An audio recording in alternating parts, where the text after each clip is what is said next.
a couple of episodes back, I mined a lot of discussion out of that Wikipedia's list of games considered the best article.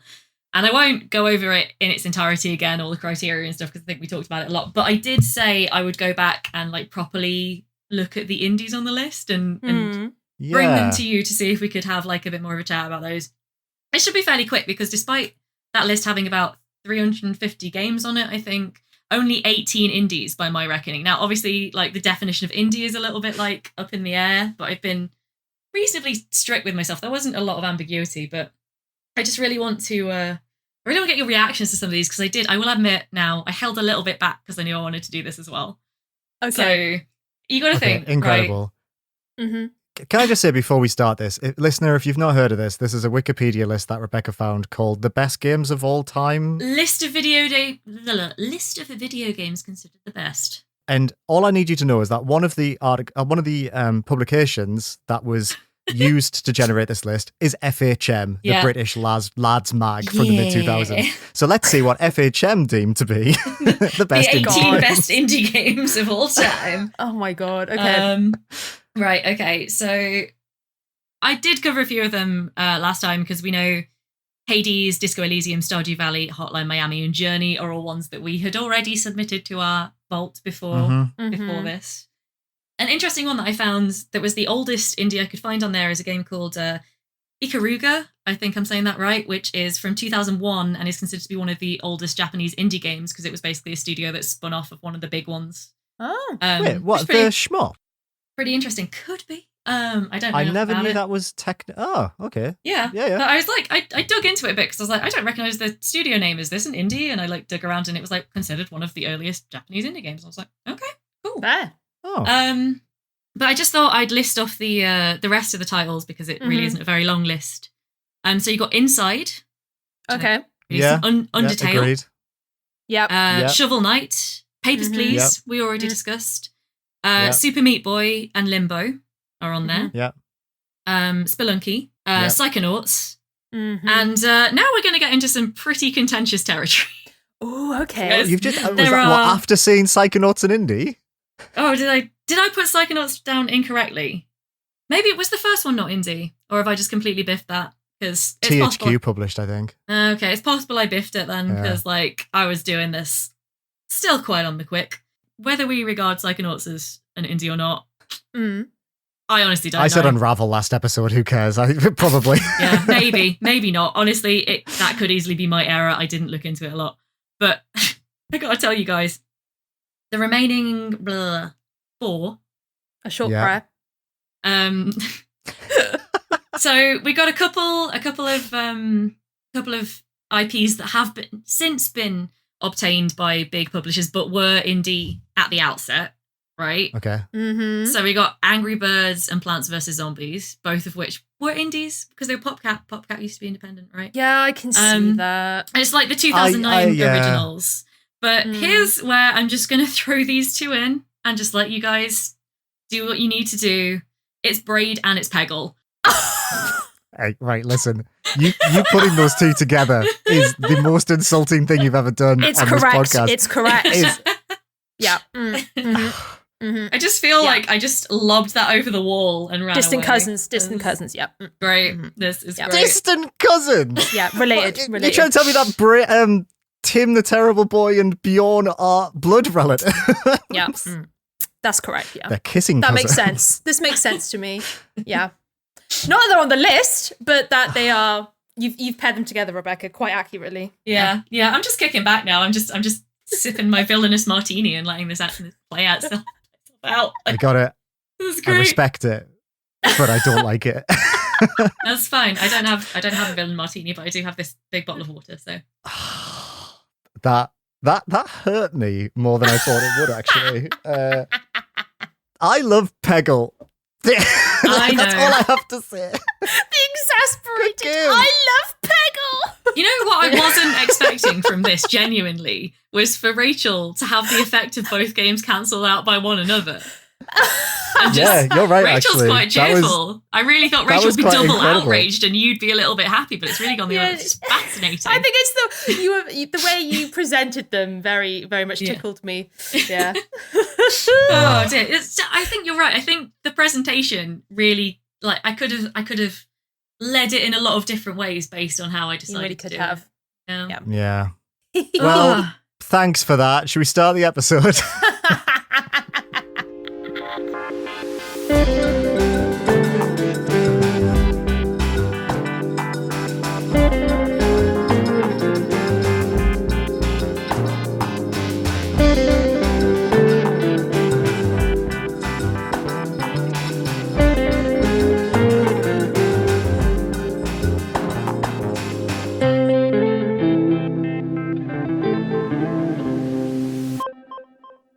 Back, everybody, to Indieventure, the nominal indie gaming podcast hosted by myself, Rebecca Jones, along with my two very good friends, Rachel Watts. Hello. And Liam Richardson. Hi.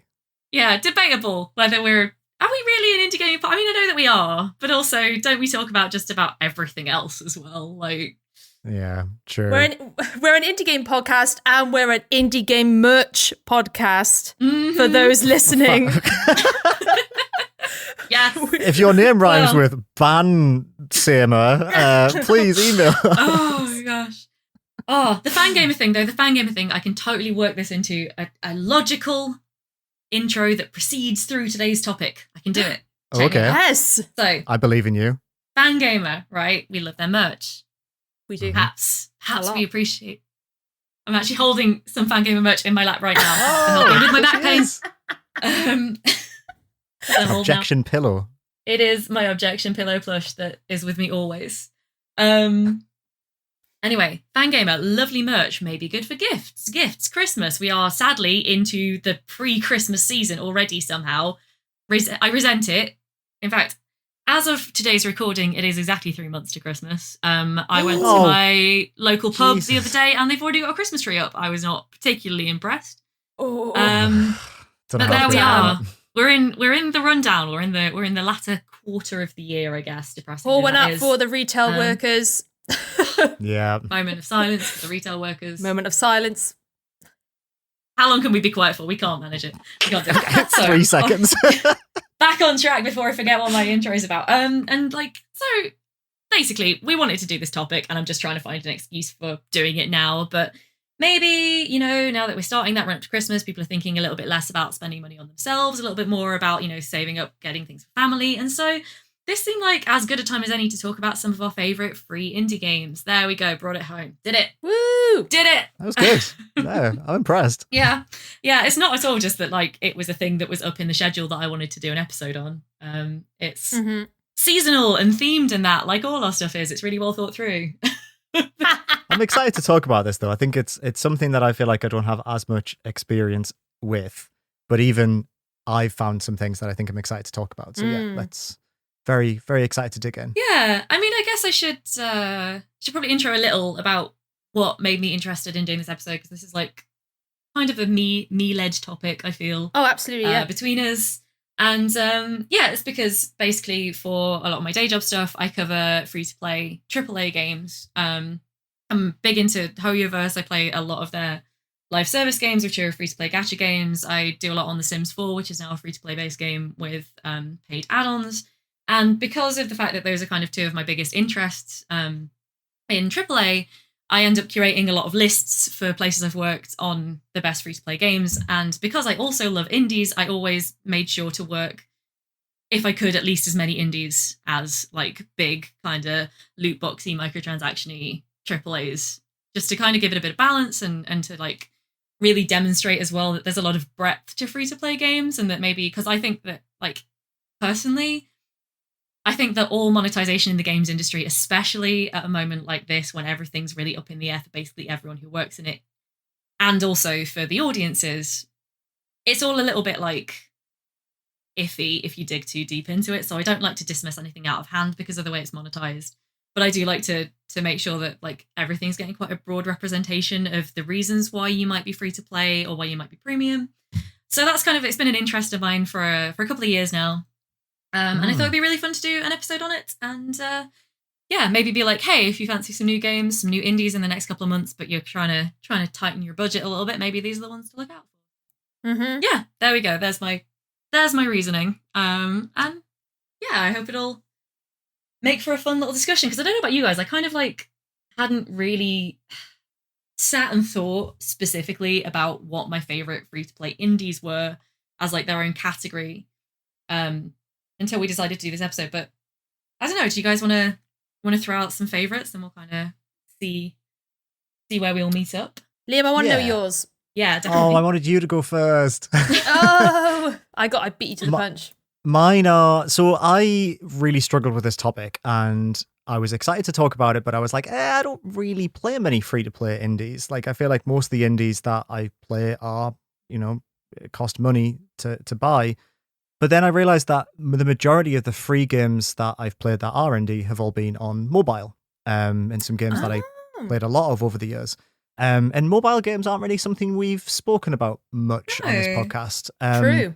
But there are a lot of really good indies out there that you can download on your mobile device. So the first one I want to talk about is a game I've been playing on and off since about 2016 called Battle for Polytopia, which is a bite-sized civilization. I guess it's sort of like a mobile version of Civ that can be played in like 20-minute bursts. So an entire game can be played over the course of a bus journey, but it still gives you that core loop of a civilization game. So you start on a little map, you have little settlers, you build little cities, and it's kind of all boiled down to resource management in the simplest of ways of build this and get a resource out of it to get better units and then to attack other civilizations. The free version of this game is very generous. You get, I think, a small handful of civilizations, and you can just constantly play the base game that's just trying to find how you can, trying to see how quickly you can defeat the enemies. And it was always great for like plane rides, or I played this a lot when we were traveling when we were younger, because it was just like dead easy to, pull out my phone and play it when I had no internet connection or whatever. And I did spot that it's on Steam. You pay for it on Steam, but the mobile version remains free, and you can play a certain amount of it before you have to hand over some money. Two more mobile ones. I'll go over this next one very quick because it's Vampire Survivors. Nice. Vampire Survivors is free on mobile. It's on my list as well. Is it? So I haven't played the mobile version actually, Rebecca. So maybe you could fill us in as what that's like. Well, in fairness, I haven't played any version other than the mobile version. Interesting. I Okay. kind of struggled with it. I think that maybe touchscreen is not a great onboarding for this game, but I have a lot of admiration for the fact that the dev chose to put it out on mobile for free, and the reasons behind that, which were basically that they wanted to head off at the pass any like knockoff versions being put out on mobile as the official mobile port. And the way that they monetize it on mobile is with completely optional ads. So nice. It's like as non-aggressive as a free mobile game ever gets, basically. And I have a lot of respect, even though I'm just there like old fumble thumbs over here didn't do so well on Vampire Survivors on mobile and probably needs to pick it up on PC. But yeah, there you go. It's a really cool decision on behalf of Poncel. I was going to say I was like Punkle, but I don't know. Poncel. So on a similar note, actually, the third game here is a game that I've not played, but my partner played for hundreds and hundreds of hours this year, called Slice and Dice. Ooh. And I watched her play a lot of it. That is you know so Slice and funny. Dice? I was going to be like, I have one game installed on my phone, and it is Slice and Dice. No way. Oh, yes. Incredible. That is so funny. So funny. I had no idea it was going to be like, because I was like, there's no way. Yes, so Yoli! Slice and Dice is, and you'll have to correct me if I'm wrong here, Rachel, but Slice and Dice is a roguelike where you get a randomized set of heroes. Each of them are attached to a dice. You will throw the die, and where it lands dictates the moves that they can do against the enemies. And it's a bit like Into the Breach, where you can see what the enemy's moves are before they do them. And the free version of the game is really generous, Yoli was saying. You get an incredible amount of content. And then she played it for like probably close to like 50 hours or something just on the free version.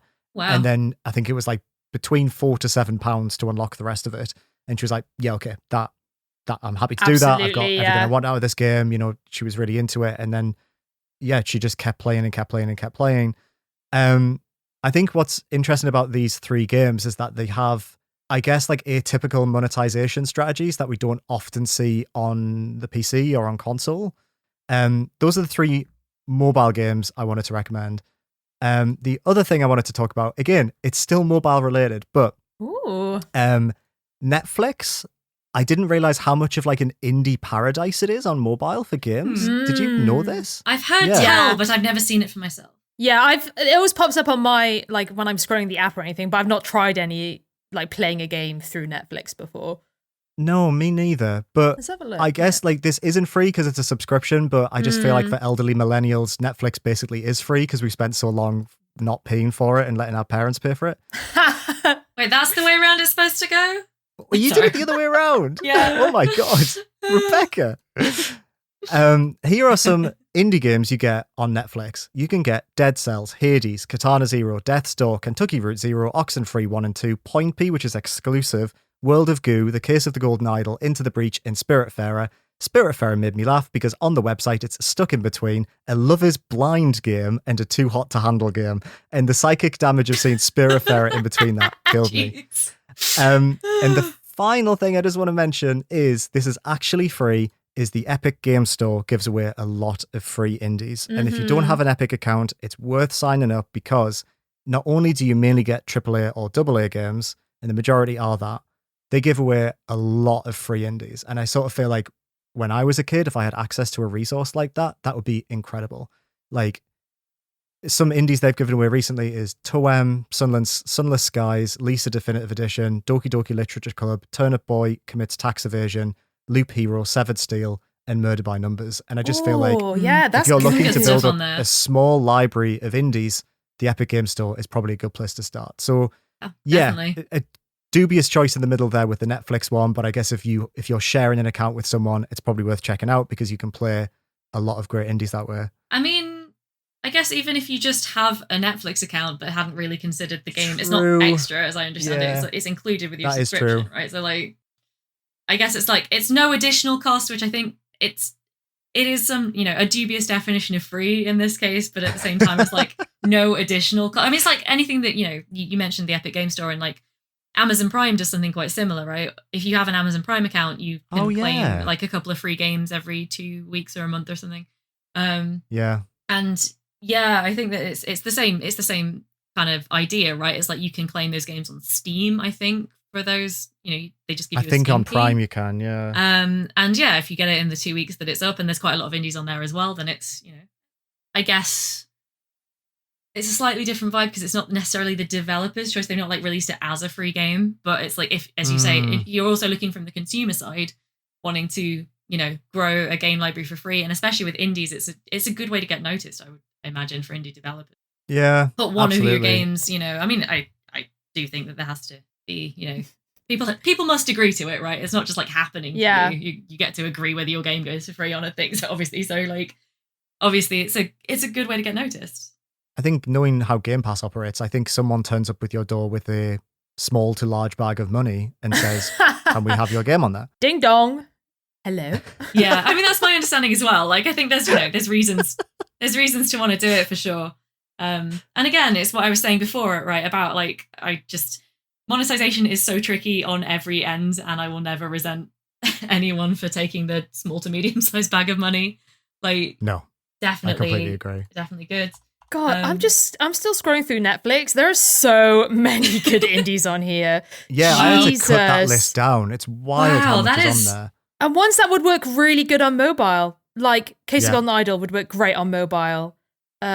Storyteller, great on mobile. Ranger. Like if Ranger was on there. Yeah, I wonder what the controller compatibility is, because like that'd be great. Oh, hello, Braid. Bye, Braid.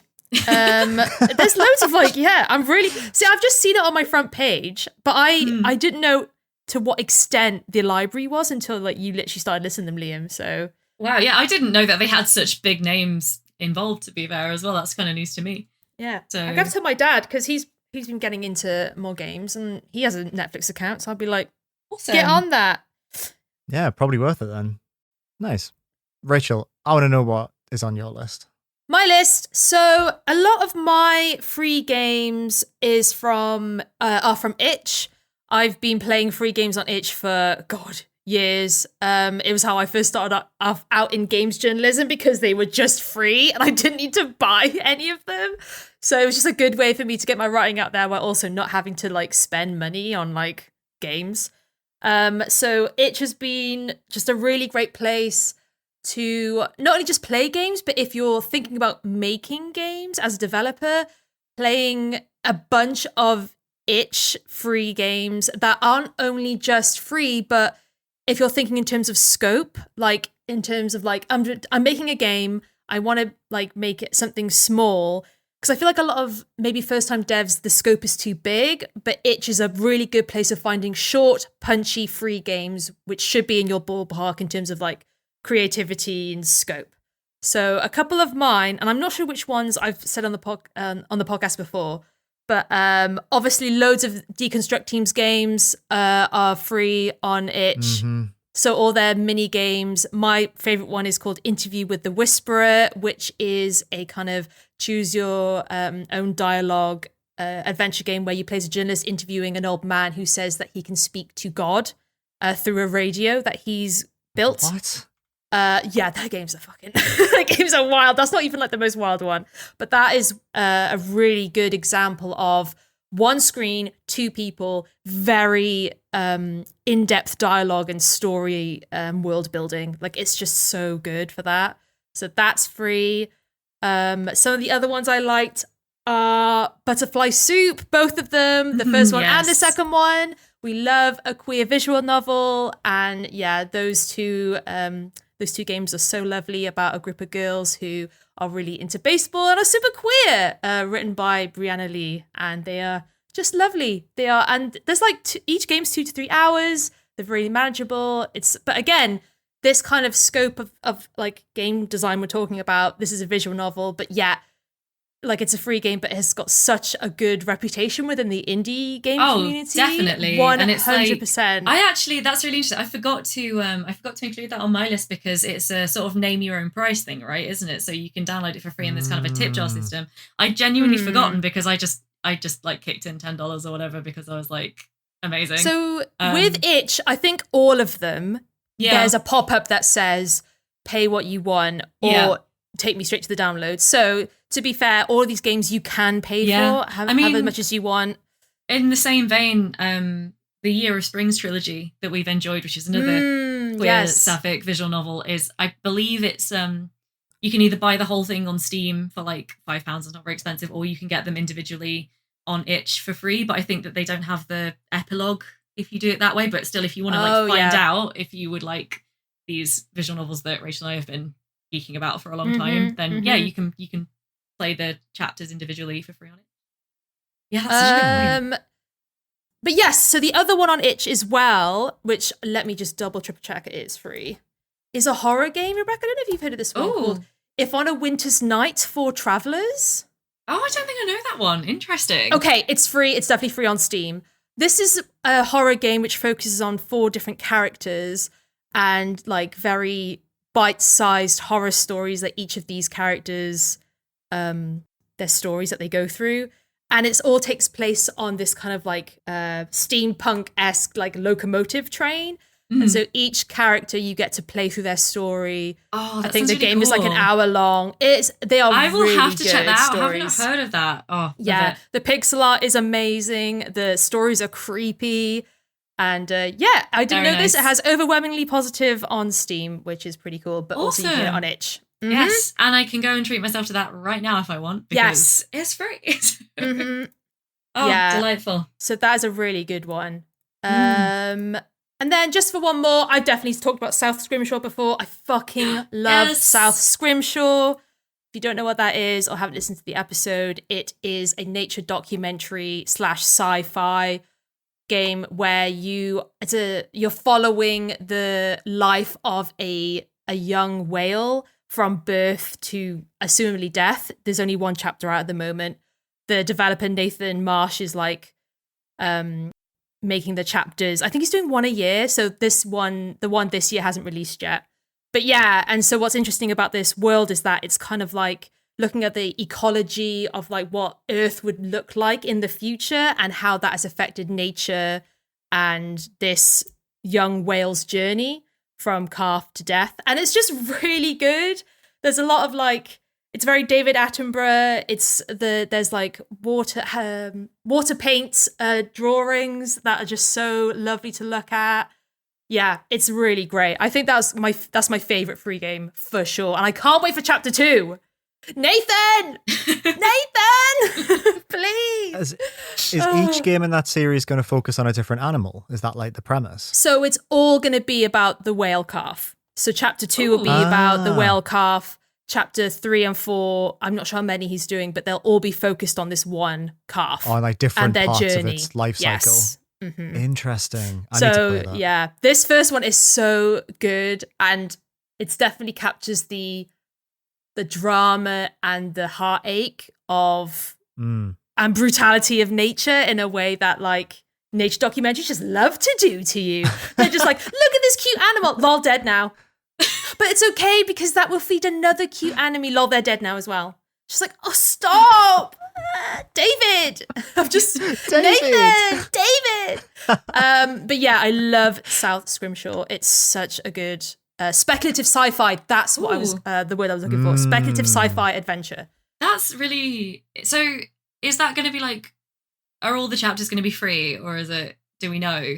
So when I chatted with him, the chapter 1 is free. Chapter 2 will be free, and I think potentially from there onwards it will be a couple of quid. I think, and then when they all come out, I think he might put it up all for a price, but it's still quite ways away. As I said, he's only on chapter 2. It's really interesting because like I've seen a few like episodic indies that are monetizing that way, and it seems to be like a sort of like an upcoming way to kind of like make sure that you can keep funding an episodic game if it's like quite a small team or a solo dev, which I think is really really good. It reminds me of one of the games on my list, which is Indigo Park. I don't know if you've heard of it. Oh yes, I think so. Which is mascot horror, which I think can be kind of a genre that I find is a bit oversaturated.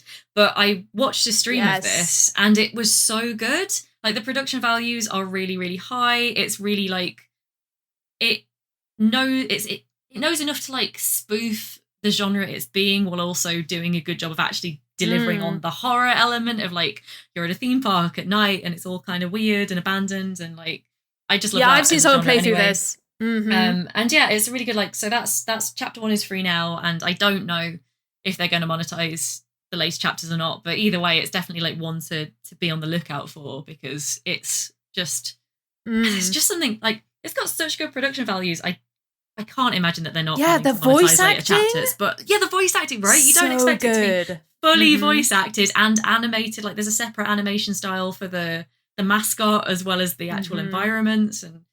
It is a very, very good. In the run up to Halloween, if you're looking for a spooky free indie, I would definitely recommend it.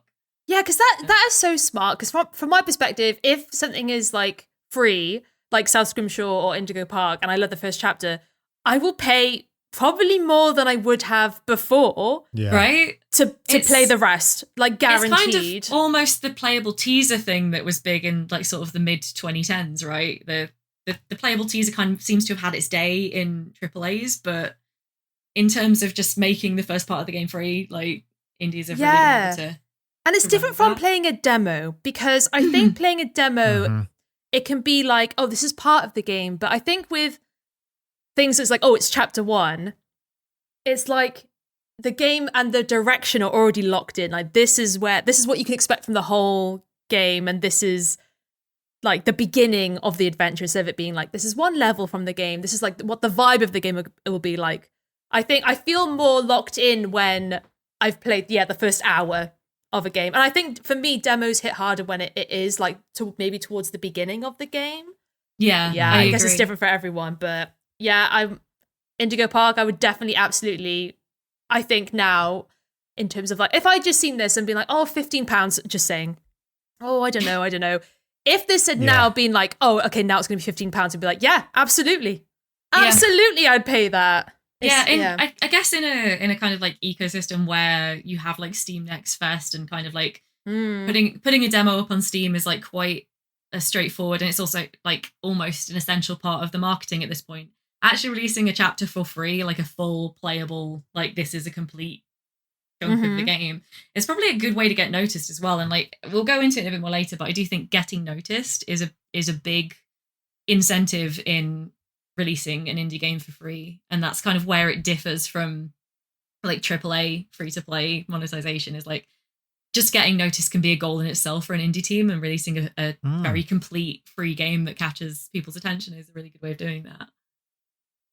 Absolutely. I'd never even heard of Indigo Park. Oh, it's popped off with streamers and YouTubers, I feel. Because mascot horror is such a thing at the moment, isn't it, Rebecca, like, for horror games? It is, and it's really weird because I love watching them streamed, but I very rarely want to play them. Me too. Like I love Poppy's Playtime. I'm never fucking playing Poppy's Playtime. I have such mixed feelings about Poppy's Playtime. I don't like it that much, but I really love watching people play. I know that's a really weird thing to say, but like I just feel like I get that. It's kind of doing. It's not bringing much originality to the genre, but it's just great watching people you like playing Poppy's Playtime. Yeah, I think that's an interesting one. Mommy Longlegs is such an icon. I watch people play that chapter. I don't really watch the rest of the game. I just love that chapter because she is such a creepy, horrible. Like, the jump scares in that are pure. It's so good. I think the thing that gets me about Poppy's Playtime, and sorry, this isn't meant to be a dunk. I have a lot of respect for people who like, manage to make their thing pop off in such a way. It's a real feat of marketing. I guess I just have this thing where it really came in wanting to be the next Five Nights at Freddy's, and it worked. And I'm just like, yeah, wow, okay. They knew what they were doing. Yeah, like you don't. I think I've said this. My help. I think I've said this before, but my first interaction with Poppy's Playtime was through knockoff toys in Spain. Right? Yes. Right. And I was like, what is this little blue monster? Yeah, where I used to live before I moved recently, there was an American candy shop, and I saw Poppy's Playtime knockoff toys in there before I even knew what the game was. And like, I was a games journalist by this point, so they were in quick with those with those merch opportunities. We don't have to keep talking about this. It's just interesting, but like I feel like mascot like horror games have never really waned. Like I feel like Five Nights at Freddy's becomes a growing concern in like the mid 2010s, and then it's just never stopped. Like there's just something about it. It is. I think it's like I have a lot of theories on why this is. I think it's like because of the age demographic it targets. It's like it's very big with kids who are probably a little bit too young for that level of horror sometimes, but it's perfect when you're at that age where you're like starting to reject kidified stuff, I think. And I think that, because a lot of it kind of, I guess the reason that I'm a little bit wary of it as a genre as well is because it has the same, to me, like concerns that I have about some AAA free-to-play monetization, oddly enough, which is that like it seems to be trying to be very adult, but it's not really bothered that it's appealing to kids who are a bit too young for its subject matter, and like it's got a kind of a skeezy vibe sometimes, I think, mascot horror as a genre. We don't have to keep this in. It's just me like having thoughts about the whole thing. Like I actually like it as a concept, but I think it's a bit oversaturated and a bit there's a lot of them. A bit weird sometimes how it it's like the whole when Squid Game came out and there were so many Squid Game ripoffs in frickin' Roblox, and you're like, this isn't this isn't an overlap that should be such a big thing. Like no, it's kind of a bit uncomfortable. Anyway, I'm gonna move on from that because I don't want to make this into an examination of my issues with various things that I still consume. So yes, what are your picks? Yeah, so I have quite a few picks. It's been hard to narrow it down actually, because like a big one for me, obviously Doki Doki Literature Club. It's another one that's easy to forget because I now own the physical edition with a lot of like stuff around it, and they re-released it after 5 years, I think, or something, with like side stories and a lot of other stuff. But the core game is still free. You can still play it for free on every platform. I forgot it was free. And I think that the reason that they released it for free I thought was really good, which was like because the whole gag was that it was secretly a horror game, and that was kind of as buried as it could be ahead of the download. They said that they didn't want to like trick people into paying money for a game in a totally different genre. So I thought that was a pretty that's pretty well intentioned. Yeah, that is actually. Yeah, and I mean, I really enjoy it. I think it's great. I'm interested, because the game kind of contains hints as to its own follow-ups, which still are allegedly kind of in the works. Ooh. Interested to see what they do with those, and hell yeah, I'll play it. I've played this game 2-3 times. And as I say, I've bought the deluxe edition where you get the side stories, which are really charming and genuinely nice. Genuinely nice. Oh, sweet. So if you did want that version of the game where it was all just nice, you kind of have to pay for it, which is kind of a weird. But I guess the idea is that by the time you're buying the paid upgrade, you kind of know what you're getting into. You're not accidentally buying a psychological horror game thinking that it's a very saccharine little dating sim. Yes. I guess. Speaking of dating sims, though, another one that I put down, which is not a game that I've got very much into yet because it's surprisingly extensive, but it's one that I'm really interested in getting to know more about, is Our Life Beginning and Always, which ties into what you're saying about queer romance and visual novels and stuff. It's quite a popular thing within free indie circles. Yeah, for sure. I find this one really intriguing as well because basically the core concept is it's this dating sim visual novel romance thing where you have the main character who you can customize a lot and their love interest. But the way that this is monetized is then you can buy DLCs that essentially seg into other romantic opportunities and other love interests and add to the kind of breadth of this life that you're building through the story, which I thought was an interesting way of doing it. It's yeah. I think that the central romance is technically optional, but it's very much treated as end game really. But it's also if you want to date someone else, or you want to know about the relationships that this character had before they got together with this person, then you could buy a DLC for £2 and date a different character, which I thought was a really interesting way of doing it. And they're now working on a sequel, really, which I don't know if the sequel is going to be free to play as well. I haven't seen that yet. Well, that's good because it's if you like the story in the game, now you can buy more of that. Yeah, exactly. Because if you don't, you don't have to. Exactly. And the core experience is complete in itself, right? It's just a more linear shot through telling the story of these two characters and their relationship without other love interests and building out into the story of the friends of these people and the families of the people. And, that was an interesting way of doing. I've not seen any other game that really does that in the same way. Really interesting. Yeah. Another game that I've mentioned a lot on I think on this podcast, also on another podcast, I may remember, which is Lily's Well, which is just a really cool, Resi inspired pixel art horror game. That's free. Again, things that you forget are free because you just had them on your Steam account for so long. There's another one to check out is Marie's Room, which is a little Life is Strange inspired, sort of just little vignette. Oh, cute. Which is very cool. And another thing that I wanted to mention, because it seems to be a rather favourite genre of mine, is basically making one game the smallest game in an indie franchise free to kind of give you a little taste of it. About yes. Talking about the playable teaser earlier. So yeah, Rusty Lake have made Samsara Room, which is they remade their first game, which was not originally a Rusty Lake game. They remade it to be a Rusty Lake game and released that for free. Cool. To tie it all in together and to create a little intro to the series and to shore up those connections between the whole shared universe. So that's really cool. Max cool. Gentleman I love Max Gentleman. Is that so free? Max Gentleman.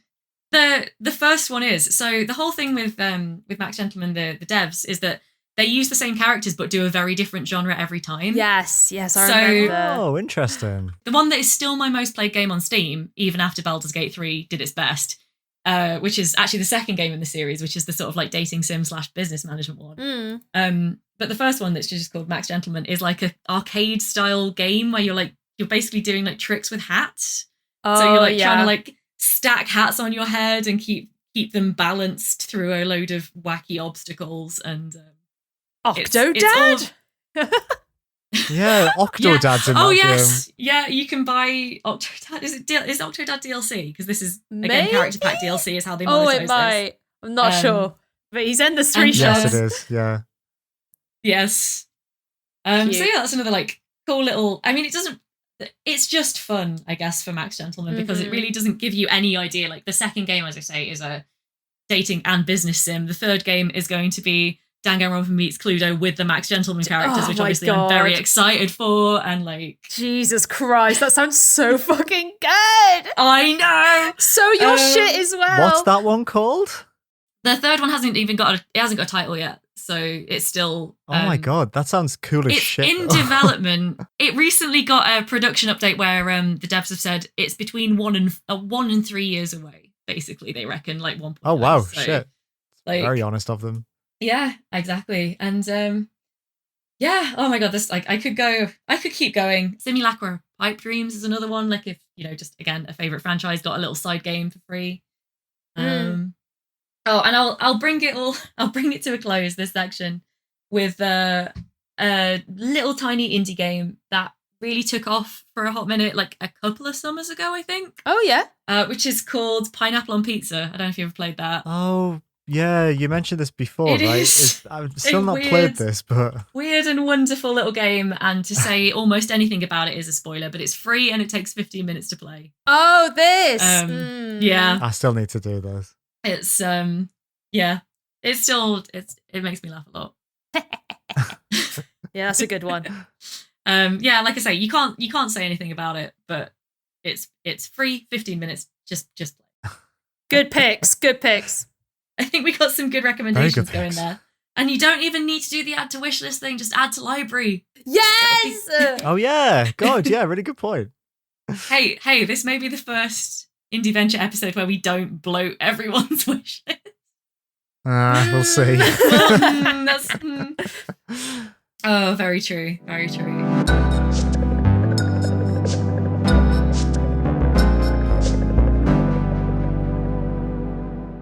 Shall we have a little chat about like more in-depth sort of monetization stuff? Yes. Mm-hmm. Yeah. Because I feel like we touched on a few different ways that free indies can monetize. Like when we were just talking through those just now, I can't think of any indies that have really taken off that do the whole like loot boxing thing, because when I know people who won't play free games, right? They just dismiss all free games out of hand. And I think it is, not entirely without reason, this reputation that free games have for being actually some of the biggest money sinks that you will ever play in your life. But I do think that that's where like there's a really different vibe in free indies to free AAAs. Yeah, it's very much so. And I completely agree with you that free games have gotten a bad rap, and understandable as to why. As a recovering Fortnite player, I was about who to had say, sick thoughts in like, remission. I'll pay 18. Yeah. I'll pay £18 for a Street Fighter skin. That's a normal thing, and not the thought of a deranged person. But I think between loot boxes give way to battle passes and timed content, and you're constantly trying to get people to log in every day and spend money on things that they then have to give their time to earn. It all got very murky on console and in the AAA space. And then also mobile. Like, I think when mobile first started, it was a flourishing landscape for indie developers, and anyone could release a game on these burgeoning platforms, and 79p was the cost of entry, and suddenly games were really accessible and everyone could play them. And it's why the early days of Apple and Android ate Nintendo's lunch after the success of the DS and the Wii, right? Like Nintendo made this entire category of gamer, and then along comes mobile. But then suddenly we get things like, constant ads and time gates and all of the nonsense that now defines mobile games. But from my experience, a free indie, like you say, it's normally like a good-hearted decision, or they're basically sort of presenting something to you and saying, we're doing this method to sustain our studio. So it's like you're saying about like the prologues, or how they might do like 1 or 2 episodes like South Scrimshaw, and then they might start charging for them, or like that visual novel you just showed us, Rebecca, where you pay for DLC. Like, that sort of feels like a very good-hearted way of approaching monetization. And it's interesting that we don't see more indies do it. I mean, you do also have things like Toby Fox just slowly making the sequel to Undertale, and all of it's free so far. Yeah. Like, that is a decision I don't quite understand, but maybe if you've got Undertale money, you can do whatever I was you just want about to. to. I didn't want to like make too many assumptions about this individual's like finances. Sure, but Mr. Fox I is can doing sort of good. make the connection between Undertale being, as we've just heard, one of the most lauded indie games in like quite a high competition category. Mm-hmm. Yeah, it makes a lot of sense. I think it's as well that you're very right to bring mobile up, because I don't think that you can really have a discussion about like free to play games generally and not talk about mobile a little bit, just because of like the fact that it, really and like there's a sort of like conception almost that free to play and mobile and like very loot boxy are all like kind of the same thing, and I think people who kind of dismiss all three in one go, which is a real shame. It's like, I'm not, I personally, as we said, I play a lot of quite big free-to-play AAAs, like some pretty dodgy monetization, and like, I don't ever want to be the person who's like, oh, you should just ignore that, because like, I'm really quite fortunate in that something in my brain has absolutely no compulsion to spend money in those games at all, which makes me quite, lucky. And so I can just enjoy them for what they are, and as soon as I have to pay for something, I just walk away, and that's fine.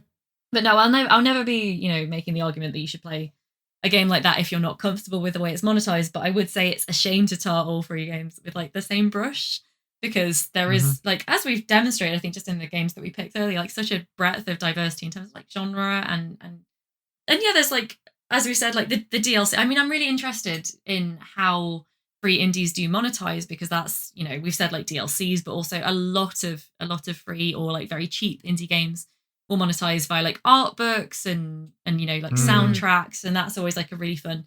That's just like such a common way to like kick a little bit into the devs, which I think is really nice as well. It's just to make that sort of like behind the scenes production stuff kind of a bit more available, and that be the monetization route. But I know a lot of people who are like, have got no interest in a digital art book or a digital soundtrack, but will pay for those because they're like, I enjoyed that so much and I want to pay £7.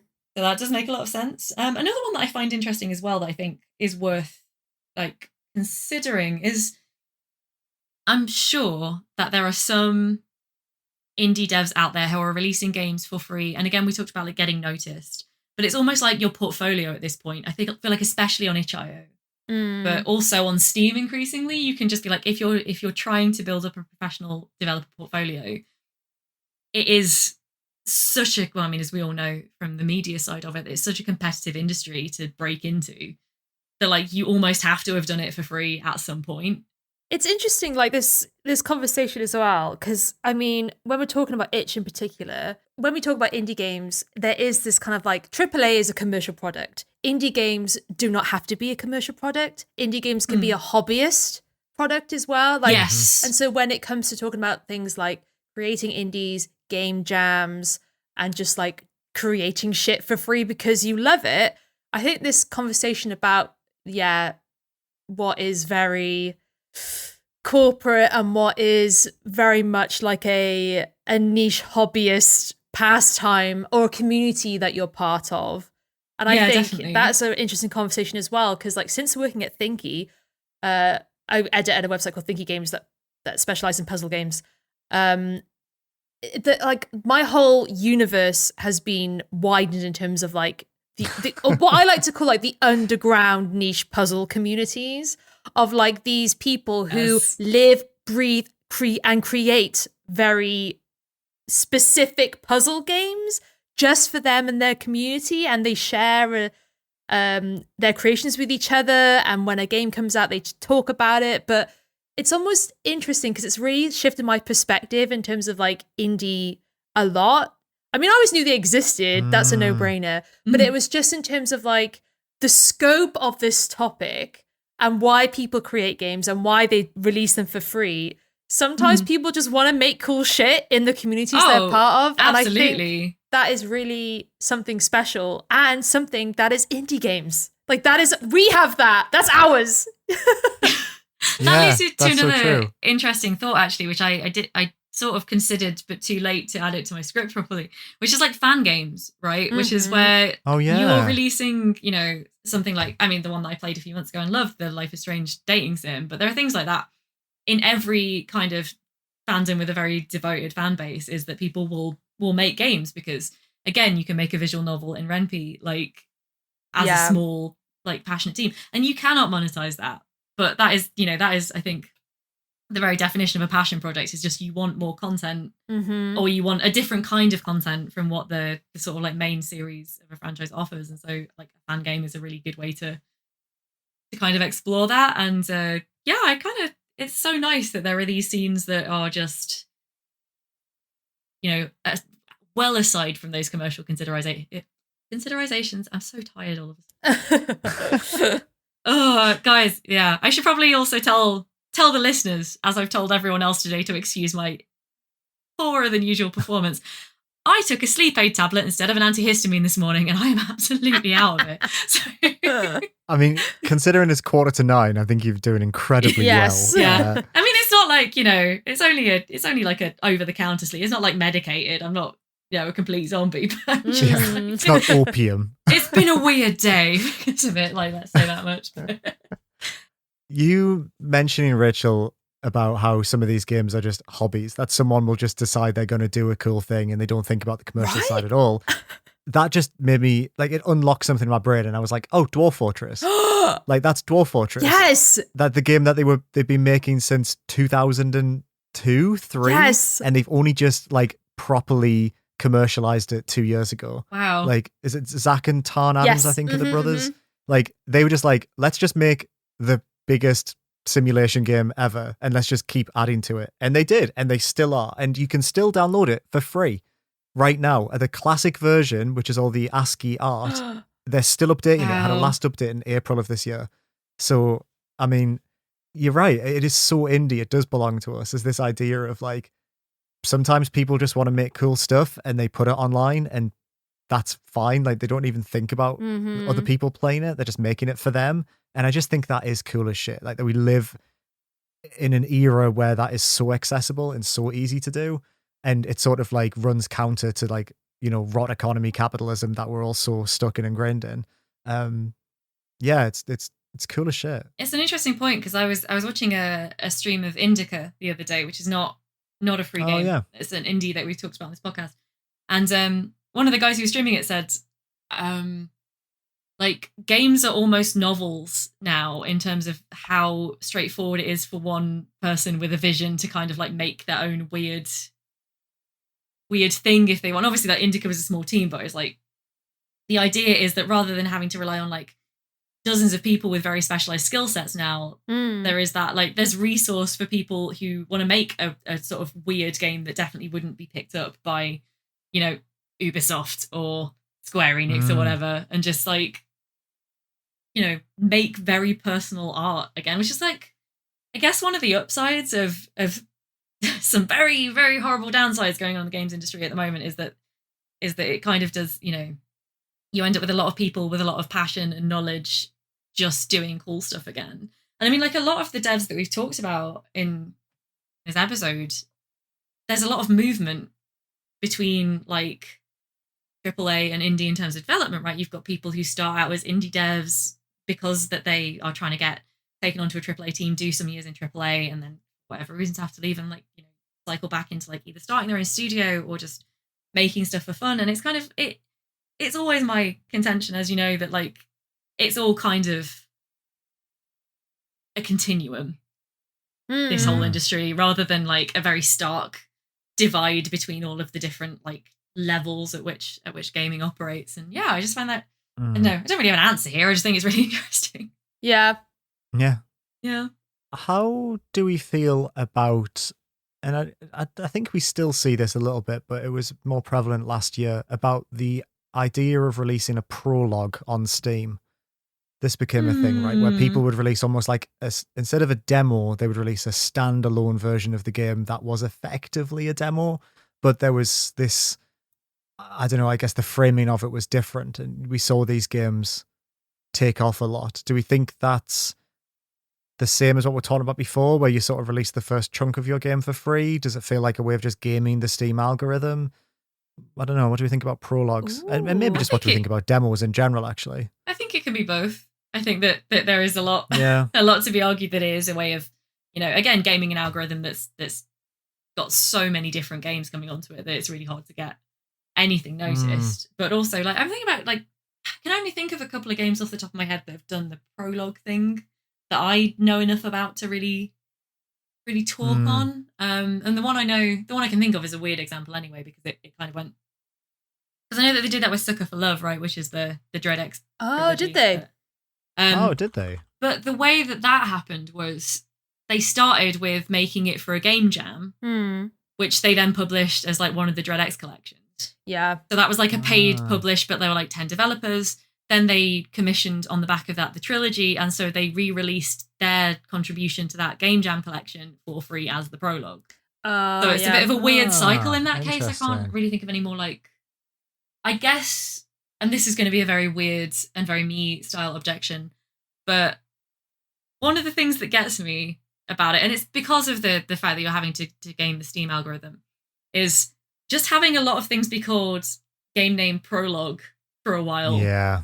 Felt weird, and if like it wasn't titled in that convention, even though I perfectly understand why it is, I would be a bit less weary of it, I think. So wait, can we talk about this a bit? Because I don't know if I know what we're talking about. So okay, people, sorry. No, it's interesting. So people were, so what were you saying, Liam? People were putting games on to Steam, but calling it Prologue. You know, in case there's any listeners who don't know this, because I definitely... Yeah, great question, Rachel. 10 out of 10 podcasting. I'd be happy to answer for the benefit of the listener. There was a big thing. This happened a lot when we were at our last place, where I would go on Steam to just see what was new and trending. But I think developers, maybe some bad actors, some not, found that if you released a full game but called it Prologue, it would still track in new and trending. Whereas a demo, there's no way that demos are surfaced, which was the whole point of Next Fest. So people would make a Prologue version of their game. I won't lie, it was mostly simulators. Yeah. And you would get like Supermarket Simulator, Prologue, real game. No, there's a Prologue to Supermarket Simulator. Sorry, I have to go and look at something, but you keep explaining. There is. Liam's favourite game of 2024. But it would leap to the top of new and trending because a lot of people would download it because it was free, and it was quote unquote a full game, just a small chunk of it. And then normally like 2 or 3 weeks later, they'd release the full game. And it was very interesting way of doing it. I know that Steam have now changed the way that demos are surfaced in the storefront, where now demos can be in, I don't think they're in new and trending, but I think they show up in a new tab, which is called like free and trending. Which is quite interesting. Okay. And now I haven't seen as many prologues, but I think it was a smart way for some developers to kind of get their game on the storefront before it actually came out. It gave them almost like 2 opportunities to land with an audience. See, I don't know. I kind of love that. Like, Steam is such a cesspit of just releases and everything. Any way that you can game the system. I mean, I'm still very not familiar, but like, hopefully this is an okay take. But like, if there's any way you can game a system which honestly has a monopoly over like the platform you want to release on. Oh, absolutely. I am so down for any trickery, mischievousness. But this is why I'm worried I'm being a little bit persnickety with my objection, which is like, I'm totally fine with it, except for the fact that I find the necessary naming convention really frustrating. Like because otherwise you're just looking at a playable teaser, right? Essentially, which is great. I love playable teasers. But you know, you start with like the classics, and how much I love the fact that The Awesome Adventures of Captain Spirit is called The Awesome Adventures of Captain Spirit. It's the only Life is Strange game that doesn't have Life is Strange in the title, and it gets to be the playable teaser for Life is Strange 2 because it's got Square Enix money behind it, and you can't do that if you're an indie dev trying to get noticed on Steam. But man, do I love that you get to have a weird title like The Awesome Adventures of Captain Spirit if you're a AAA doing the exact same thing.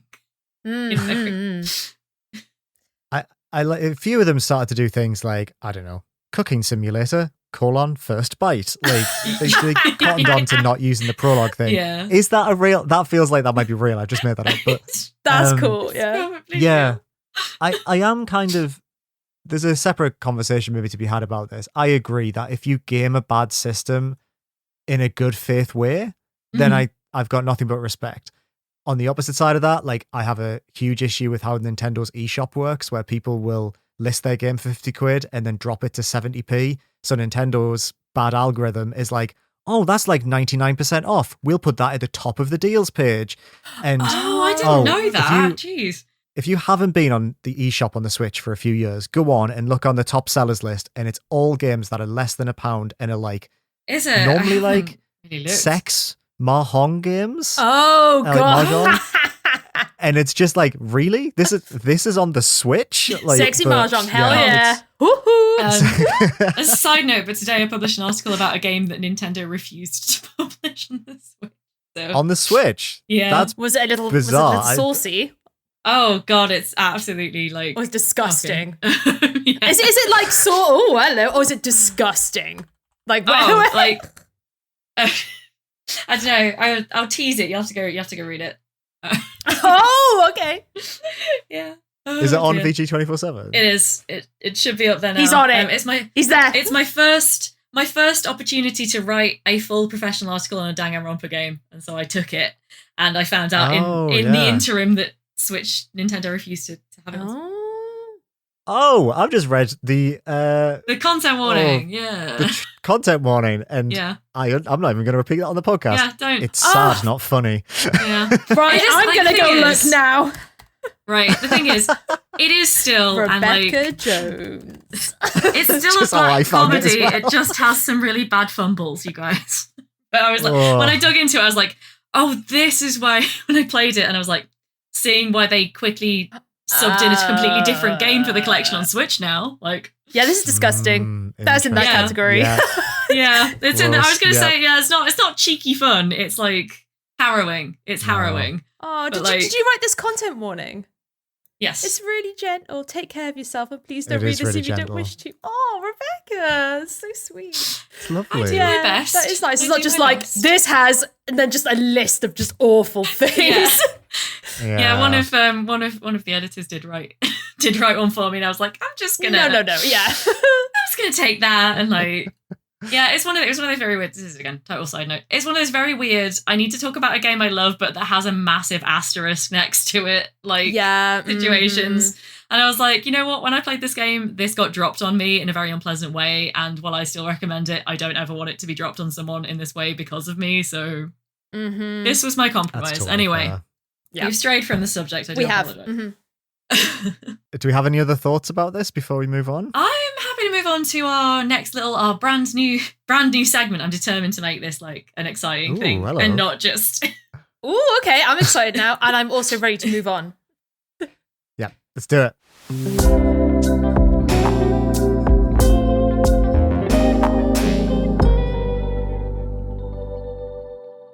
What? Do we need a fun name for this new section? I honestly, because I'm not at my most creative. I was just like, because we often do what we've been playing episodes, and we definitely all have like end of year list backlogs that we're trying to get through. Not necessarily as a permanent new thing, but maybe for the next few episodes, we're thinking of doing a little bit of a what we've been playing every episode, rather than making it the focus of an episode every 2-3 months or whatever we usually do. So yeah, I think we're just going to start having a little roundup of what we've all been playing lately, and this is the inauguration of that idea. So what have we been playing lately, guys? Who wants to go first? Go on, you go first. Me? I've been playing The Plucky Squire, which I mostly enjoyed, but also it was like maybe an 7 or 8 out of 10 for me, maybe 7.5 maybe. Because completely agree. Yeah. So The Plucky Squire is by Devolver Digital, developed by All Possible Futures. It's about a 2D storybook character who one day gets pushed out of his book into the 3D world, our world, and the surrounding desk world that kind of the book is sitting on. And the idea of the game is playing as Jot, this character. You can jump into the book and outside the book and use your 3D, 2D hopping capabilities to fight enemies, solve puzzles, and just generally have a nice charming time going through, I don't know, a big doll's house. You can like make your way to the top of this like very like 3D doll's house on this person's desk, or you can jump into the side of mugs, and anything that's 2D you can jump into. Post-it notes, drawings, And yeah, I really enjoyed it. It's a very charming adventure. I played it on Steam Deck. I thought it was great on Steam Deck. I had a really good time. Love the animation. This is the main reason that I fell in love with this game is the 2D animation specifically is just so delicious and it looks so good. And it's just got this really nice, rounded, pleasant art style to it that just, I want an art book of this game. Not the 3D sections. The 3D sections were fine. Look, they were okay. But it's like the 2D looked so good. There was just such a really nice, pleasant, easy on the eye-ness to the 2D sections. And yeah, so yes, I had a really good time with it. If for some frustrating little like controller stuff and it was most of the time it was, the game is interesting in that it keeps your attention by introducing kind of mechanics that you have for a chapter and then you don't have them anymore, which I love. I love that in video games. It Takes Two does that all the time, and I love that as a co-op game. It's like, oh, have this idea. Okay, now we're taking it away. Now we got something new for you. Like, oh my God, like a toddler with a 3-second attention span. I'm like, give like everything. Yeah, oh my God, I love that. So the Plucky Squire does that, which I love. But some of these mechanics are a bit finicky, and I just find myself, a lot of the time it was in the 3D sections as well. And so I would just find myself being a bit frustrated with how it would play sometimes. But ultimately, the game is so charming and whimsical, and it's just got this such nice childlike. It's like childlike, but it's not really for children. I mean, you can play this with like your kids and stuff. But even if like you're a gaming journo in their 30s, I still had like a great it's charming and whimsical enough that I had quite a fun time with it. This probably won't be in like my top games of the year, but it most certainly will be a game that I remember from 2024. I had a really good time with it. Did it reach expectations? Yes and no. Yes, in some ways, but those little finicky sections really were finicky. Like I was a bit like, I'm having a great time. Why is this so difficult? And it'd be things like placing down a platform correctly, or I would be trying to sneak around these like bugs and their mapping would be super weird in a way that felt unfair almost. So I just feel like there was a few things that need to be ironed out, but they're only small little annoyances in what was quite a nice adventure. Very breezy adventure. It was so easy. Like there's like combat in this game, but essentially it's just you like whacking A over and over again, which I like. I have no problem with that. So yeah. I love a good button masher, yeah. I know you played this, Liam, so lay it on us. Go on, rip into it. Rip the pages out the book. No, I actually have nothing to add because you've summarized my feelings about it completely. I think it never really excels at anything, but it's charming and has such a good nature to it that it kind of overcomes that and feels more complete than maybe it is. My question to you, and I was talking about this to Stephen Tilby at Pushsquare, who also reviewed it. Do you wish you didn't know the twist of it? Do you wish you didn't know that you could jump out the book? Do you think the game showed all of its cards in the initial trailer? That's really interesting. See, I didn't mind that I knew that was going to come because this hopping ability was a reason that I thought it looked really cool. And so for me, but did the trailer show a lot? It did show a lot. So like, I wish something like, oh, is this now going to be given it? Well, I mean, it is in the trailer. The bit where you like you can turn the pages of the book and tilt the book to solve puzzles. Those are things I wish I didn't know going in. But I don't mind that I knew that Jot was going to jump in and out because it made me excited. Like I was like, oh, absolutely. Like this game looks really cool. And that's why I want to play it. Yeah. If it was just 2D, as much as I like it, I probably wouldn't have been as excited for it. I think just the technical and creative and puzzle solving side to the world hopping, I really enjoyed. So interesting. So was he like, no, I wish I didn't know? And do you agree? We both sort of landed that if we didn't know that was the twist, we wouldn't have played it, but we probably would have enjoyed it more if we experienced that for the first time. I've just realised you're drinking out of Santa's head again, and that really threw me off. Sorry. Only 3 months till Christmas.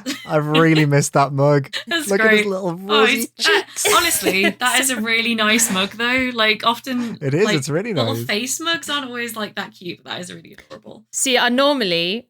He is a bit grotesque, but that's why I like him. But yeah, I mean, I drink this mug all the year except for December. Except for December. I love that energy. Yeah.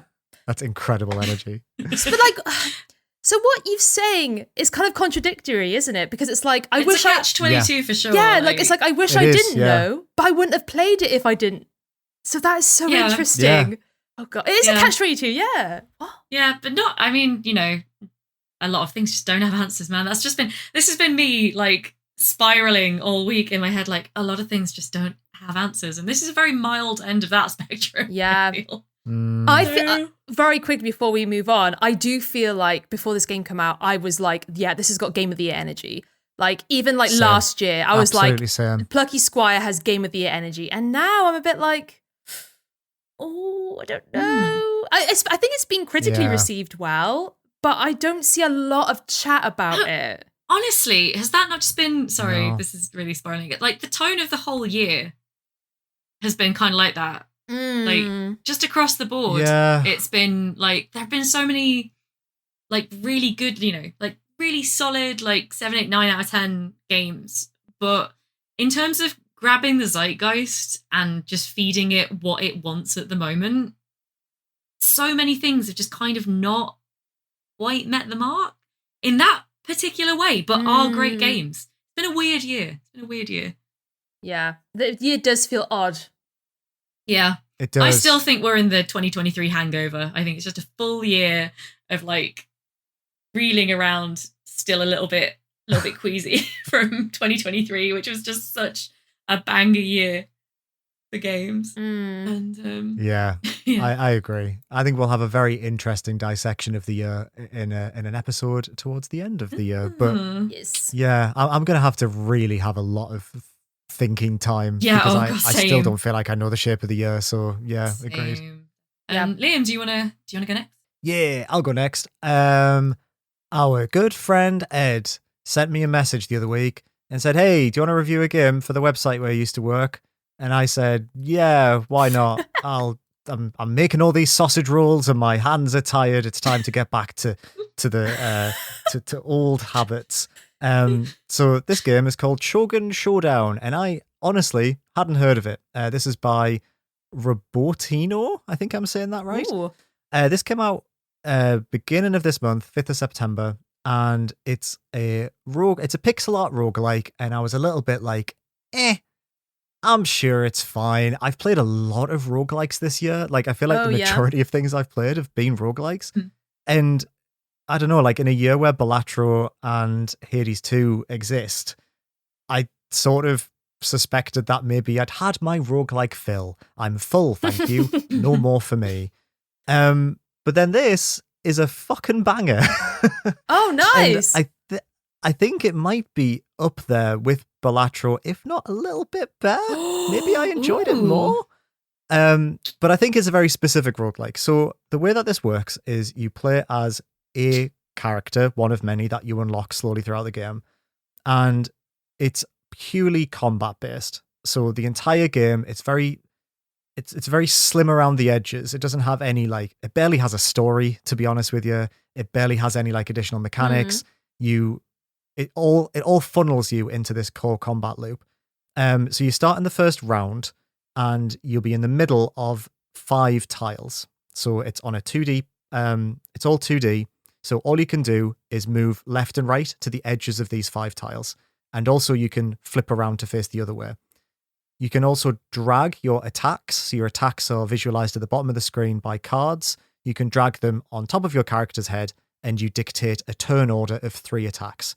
So you don't have to attack straight away. You can stack them up and then attack.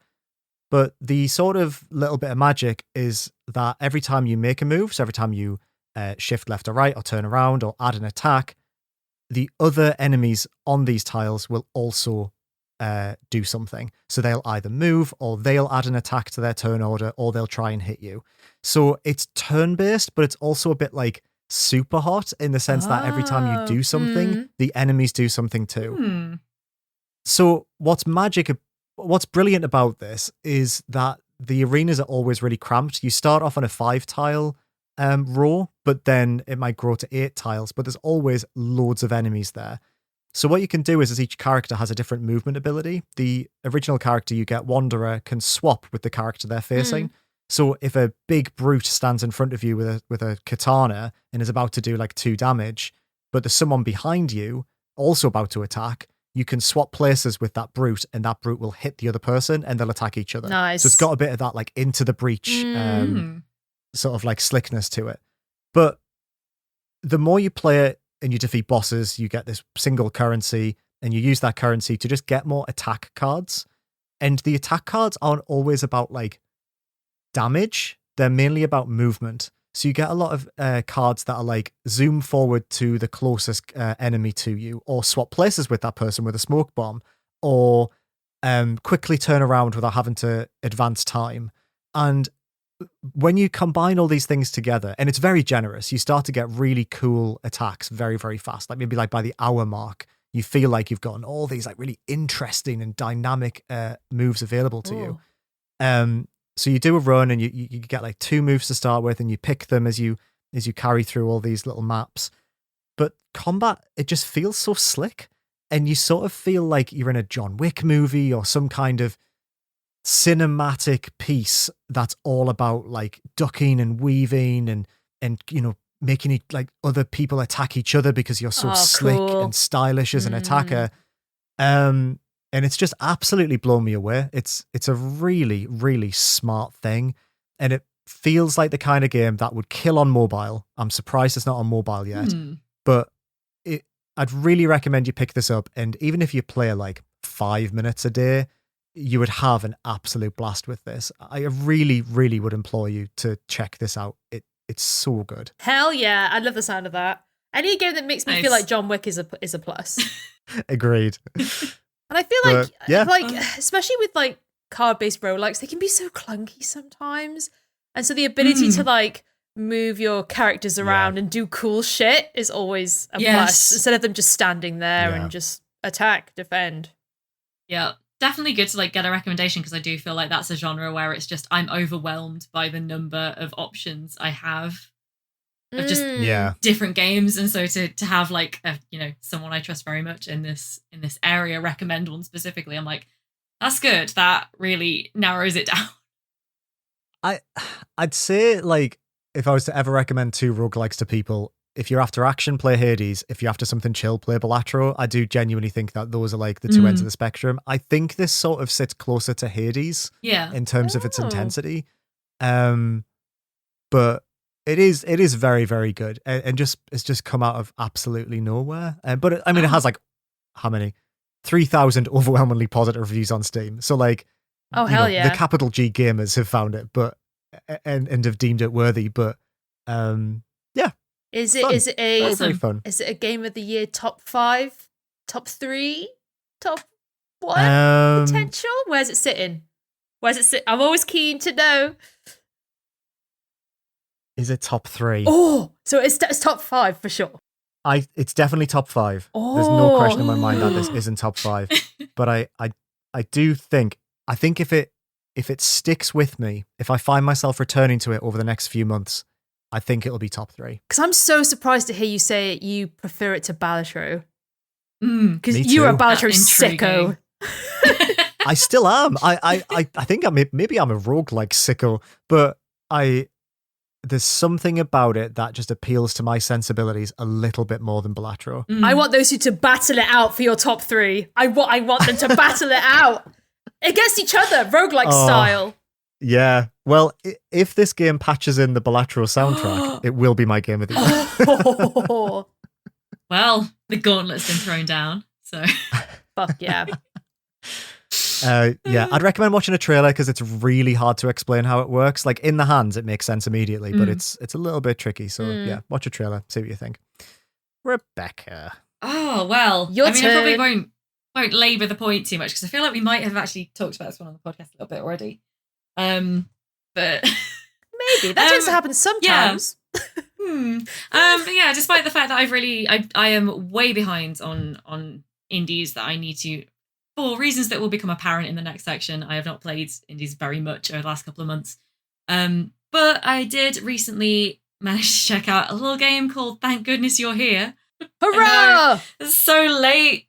I'm so late to the party. But I tell you what, I'm not just saying this because they were on an extra episode of Indieventure. Were very, very nice. Genuinely, this is shot right to the top of my indie game of the year list, like very high on my general game of the year candidates list. I enjoyed it so much. It's a wonderful really, thing. Indeed. It I really haven't managed to complete playthrough it myself yet, but I've seen a couple of streams of it, which were great. The trick is to only watch Americans stream this game. Yes. Because then agree. like I get to actually enjoy it for myself without, and like have a little like chuckle at the jokes that just make no sense to Americans. Like I've seen so many Americans baffled by Milk Snatcher now as a joke. Yeah. Where I just sat there like, but yeah, it's like, oh, I know I'm preaching to the converted, but yeah, I was just so charmed and like, yes. Every 20 minutes, I had like a new favorite thing ever, and it was it's definitely one of those games, isn't it? It's like, wow, that character is amazing. I love them. Oh God, there's another character and I love them. Another catchphrase that I can say over and over and over again. Oh God, absolutely, and it's been a big hit with a friend of the podcast, Mick, as well. Has been very taken by it. So I think we're probably gonna, because we've got it. It's a rare indie game that I have on console rather than PC, so it's quite a nice one to play together as well. So it's just like, it's so good. I don't know. I probably shouldn't. Probably no need to labor it, because I definitely think this is going to be on my top 5 of the year list at the end of the year, and we've already done a whole episode where Liam did a much better job than I will possibly do at this moment in time of talking about this game. Oh, so don't be daft. We haven't actually spoken about it in these terms. We spoke about the demo at the start of the year, and I did the interview, but we haven't actually just had a chat about it from our perspectives yet. That's a good so point. it's interesting hearing your thoughts. Not since it came out. We've just shouted Big Ron's Big Pies at each other. Big Ron's Big Pies. Give your wife the best. We're a tiny pie house. Yes. No, this is a big pie podcast. This is a big pie podcast. Absolutely. We'll not have no Big Ron blasphemy on this podcast. What's been your favourite bit so far? I think it speaks a lot of the person by what they find the funniest bit. Yes, it does. I mean, my favourite bit is the cutaway to Tiny Tom and his tiny pies and his reaction to the Big Ron's Big Pies ad. My favourite character is Florence, definitely. Yeah, Florence is so... I love her dearly, but so for good. a single moment, I really enjoyed the just one of many sort of like surrealist cutscene cutaways to just Tiny Tom reacting to the ad. Absolutely slayed me. Interestingly enough, isn't their previous game is free, isn't it? The Midnight Garden, something like that. God. Oh shit! Yeah, okay. I think you're right. Is it the Midnight Garden? I'm pretty sure that's free. Nice callback. It's the section 1. I think they did release it for free, right? Furiously googling Me here. too. Yeah. Who will get there first? Call Supper. Not in the Night Garden. The creepy, the Good Time Garden the is Good free. Time Garden, Yeah, their original game is free. Well, yeah. there you go. There you Full go. circle. Completely fucked up and gave me nightmares, but absolutely play it. It's the section in Thank Goodness You're Here, the cow section. But God, more, yeah. but just that. Yeah. Oh my God. Okay. It's fucked up. I don't think the cow section is the worst bit. I think the meat section is the worst bit. I assumed that's what Rachel meant. Oh yeah, the meat. Is it maybe the meat section before the cow, or it's like around that? Yeah. You're wandering around hitting meat, and then they're talking butchers. about that fucked is up just things. such a. Oh, sorry. fucked up Is part. that not? Is that like? I can't remember why. The cow bit is a different. The cow bit's the milk shy no more, Yes, which I say all the time. Udders. Yoli started walking around that, like whenever she tells her story, she started like saying, "And I wept," like from that meat bit, and I really hate it, and like it really shuts me up. I wept. Yeah, there you go. I'm so happy you're enjoying it, and I think it is a game that has popped off on streams as well, which is really good. I'm really pleased for them for that.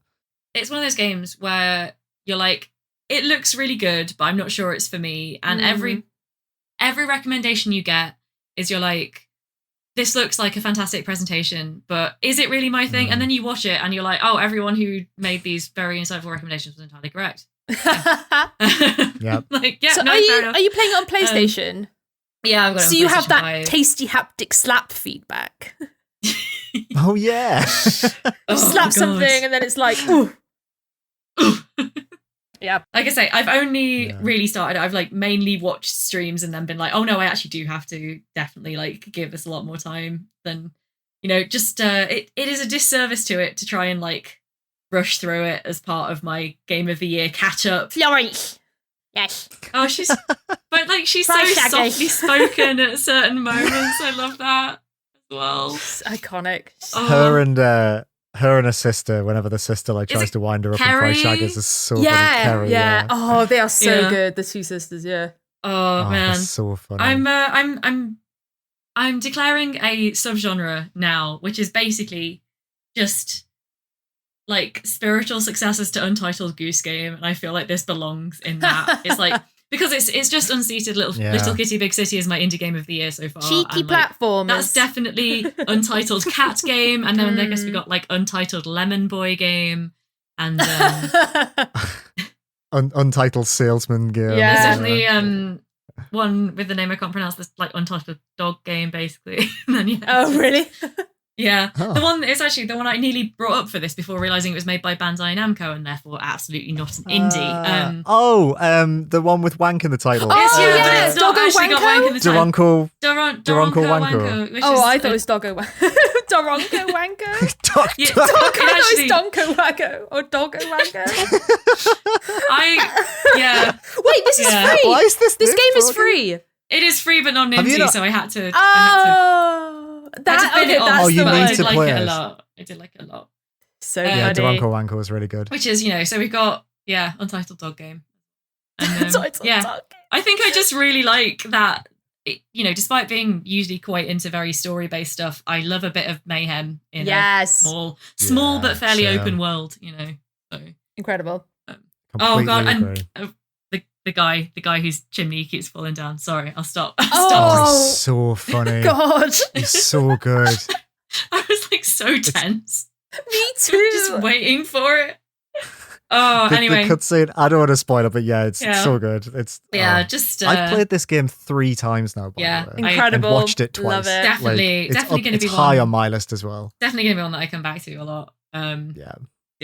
So funny and such a simple yet delightful game to play. Reggie's wife could learn a thing or two.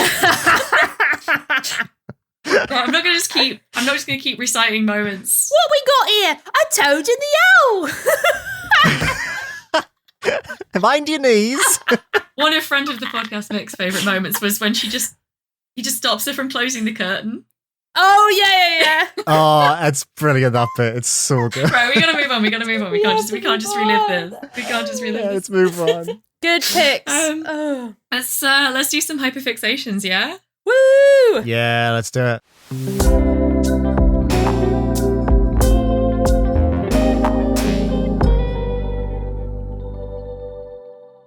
Can I pull rank as host and do mine first? Absolutely. Straightforward. Absolutely. Please go for it. Yes. Oh, friends, you are. I mean, not like it's the listener. time. The listener's going to have to imagine this, but you guys have the privilege of looking into the baggy, exhausted eyes of someone who has finished all 10 Ace Attorney games as of last night. Wow. Which I'm very excited about. Congratulations. As alluded to earlier, it's why I've not been playing many indies, because the Ace Attorney Investigations collection came out on the 6th of September, which is only not very long ago at the time of recording, but I got it in advance because I'm going to be writing something about it work. I actually made a point of not like pushing through it, not grinding to finish it, because I was on holiday when it came out, so I was like, I'll just finish it when I finish it. But friend of the podcast Mick was out of town for a few days for a work thing, and I had like 15 hours of Ace Attorney left, and by the time he got back I had no hours of Ace Attorney left. And so it was a great feeling. Like I've enjoyed all the games a lot. Ace Attorney Investigations 2, which is the one that's just been localized for the first time, is really solid. Like a particular standout, I think. But I was actually really, really heartened to find that when I finished the game last night, and I kind of sat there with this 3-year-long, 330-hour undertaking that I've enjoyed so much, kind of behind me, and I, for the first time, I think all year, actually got the post-game blues. Wow. And I was just like, wow, you know, it's like the Grinch still has a heart after all, or whatever. It was a nice moment for me. Yeah, and I know Rachel's a bit behind me on this collection, and it's been weird because usually, as I've been going through the games, I've been sending you all the memes and reactions and things, and now I'm not allowed to do that anymore because I don't want to spoil it for you, but you got to finish it. Yeah, I'm on Investigations, the first game, and it's a little bit. I'm having to pull myself through a bit, but hearing you talk about 2, that's where it's at. Oh yeah, so I gotta get to 2. But by the way, I think it's fair to say both these games, at least from my point of view, they were both quite slow starters that built to great stuff by the end. Yeah. So, because like I had seen like from people who played them before they were like brought back out. People either say they're the best ones in the series or the worst ones in the series. Like there's very little in between, and I get why now, because they start quite formulaic and quite slow, and it doesn't feel promising. But by the end, it's, you know, it's up there with. I mean, I don't think I've ever played an Ace Attorney game that wasn't at least like a solid B+. You know, so you're not gonna have a bad time. Yeah, but it's just funny. No, it really. Miles Edgeworth is so funny. Like he's just such a little baby girl, and he's he really is. Oh my god! Now you've seen the inside of his head. You're just like, you can't go back. You can't. It's just like the stuff that they make him do is just so funny. Like, oh god, I just love it. I'm just like, okay. Because obviously in the main series, he's just this hardcore prosecutor. And now it's just like, oh my God, he's kind of like a bit clueless as well and a bit of a dope. And I love him. That he's just such a nerd, which is often like stated in the main series. But like the fact that every time he has an excuse to think or talk about Steel Samurai, he takes it. And I relate so hard all of a sudden. I'm like, oh, he's one of us. I love it. Also, Gumshoe Supremacy. I love Detective Gumshoe anyway. And honestly, he is like probably my favorite character now. Like, unashamedly. I love him. We need to have a talk. We need to have a talk because I have a new Gumshoe fan theory, but we need to wait until you finish. Okay. Yeah, it's all good. It's all good. It's much better than you think it is just from having, because obviously, like, it's been a mad year for Ace Attorney stuff, right? They've brought out 5 remastered games. It really has. Half the series this year. And yeah, I've played 165 hours of those 5 games for various for review and write-up purposes, and that's basically all I've played this year. So I do feel like there is this like giant weight that's lifted off me in a way, but also like really sad that the first like shot through the series is over. Your journey has come to an end. Well, until they've got to be building to Ace Attorney 7, right? Until Ace Attorney 7 comes out. That's what this was all about. Professor Layton versus Phoenix Wright, and then Ace Attorney 7. Oh yeah, I've got to check that out. Obviously, I'm going to have a little break. I'm going to maybe wait until after Christmas and then see if I can't make that happen, just so I've really played all the games. Because that's like, that is an important game, but it's not a canon game. So I guess what I would say is I've played all 10 canon games in the Ace Attorney series. Yeah. It's written by Shu Takumi though, right? Yeah, he was co-director and like co-writer and everything. So it's like but I think he only wrote the first trilogy, didn't he? He wrote the first trilogy and the Great Ace Attorney duology, which honestly, to my mind, still the best ones. I love Great Ace Attorney so much, and my favorites in the series. He also wrote but didn't direct Apollo Justice, and then he wasn't involved in the other 4. So that's interesting. Let that man cook, Capcom. Yes, right? Let him God's cook. Sake. And the rest of the series, like the Investigations duology and games 5 and 6 were written and directed by Takeshi Yamazaki, who was part of the writing team from the start. And I would be really interested to see a game that they worked on together, like as co-directors essentially, because I think they both have very different areas that they specialize in really well. I think that Shu Takumi is great at experimentation and going quite off the wall and like firmly refusing to deliver fan service.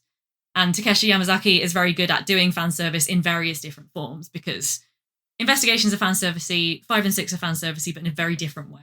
And And I'm like, between those two guys, there's got to be a brilliant Ace Attorney 7 just waiting to come out. So like, come on, guys, come on. Come on, they're building up something. They are. Surely. Have you seen the things they're doing with investigations? They're doing an Among Us crossover. They're doing a bubble tea event. Like, you know what? We might sound delulu, but I'd rather live in this fantasy than think. This is not a fantasy. This is not a fantasy. Why would they bother? Yeah, I'm absolutely believe you, babe. I'm with you. 100%. I mean, I don't need it to happen. I just think it's like, it is, you know, the capitalistic reality is there's no point in doing all this from Capcom's point of view unless there's another payout coming. So, anyway. They fucking better. That's a threat. Anyway. I sort of feel like my hyperfixation validates that. Oh, yeah. Go on then. Can I go next? Yeah. Of course. I really want to hear it.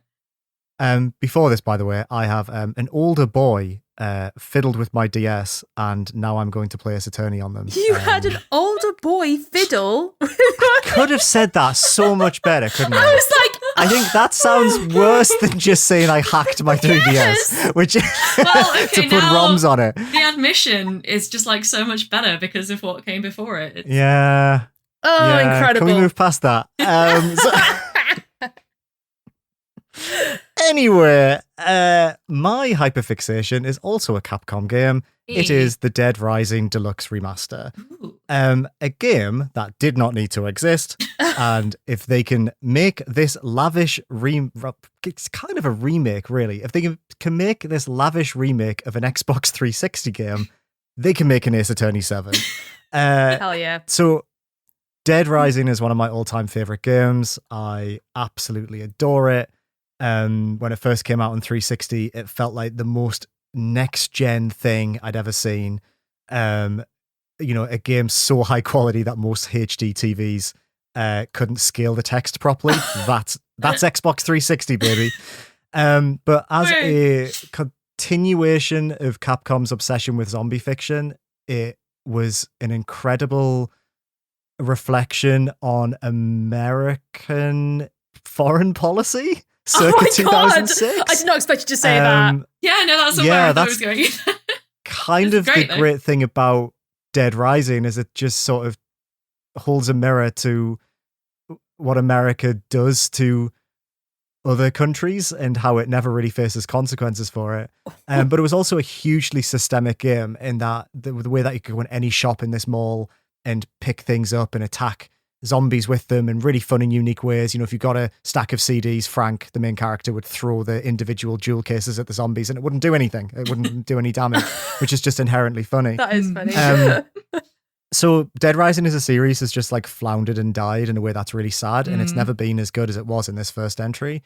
So when they announced they were doing this deluxe remaster, when they already remastered this in 2016 in like a lavish 60 FPS like re-release, I was a bit like, why are you doing this? Like, I'm happy, and I'm happy it's here, but why? So I've played a few hours of it now, and I think it's brilliant. I think it's a wonderful object to exist.